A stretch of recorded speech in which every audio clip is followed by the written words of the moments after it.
రెండు చేతులు పైకెత్తి ఏమనింది? గోవింద గోవింద గోవింద. ఎప్పుడైతే భగవంతుని రెండు చేతులు ఎత్తి పిలిచినప్పుడు భగవంతుడు ఆమెకేం చేశాడు?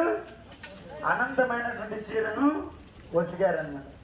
అలాగే దీనికి గుర్తు ఏంటంటే, ఈ విధంగా రెండు చేతుల పైకి ఎత్తడం మనం భగవంతుని శరణాగతి పొందడం. నేను భగవంతుని శరణాగతి పొందుతున్నాను అనేసి. కాబట్టి అందరు కూడా రెండు చేతుల పైకి ఎత్తి 2 సార్లు మంత్రం పలకండి, ప్రసాదం తీసుకొని వెళ్ళండి. అందరు కూడా రెండు చేతుల పైకి ఎత్తండి. అందరు కూడా, ఆడవాళ్ళు, మగవాళ్ళు, పిల్లలు, అందరు కూడా, వృద్ధులు అందరూ చేతుల పైకి ఎత్తండి.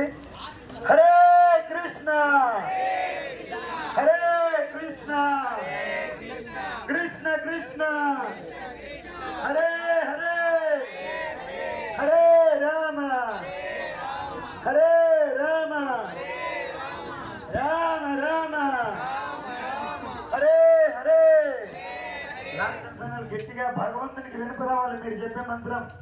హరే కృష్ణ కృష్ణ హరే కృష్ణ కృష్ణ కృష్ణ కృష్ణ కృష్ణ కృష్ణ హరే హరే హరే హరే రామ హరే రామ హరే రామ రామ రామ హరే హరే. అందరూ కూడా లైన్ లో వచ్చి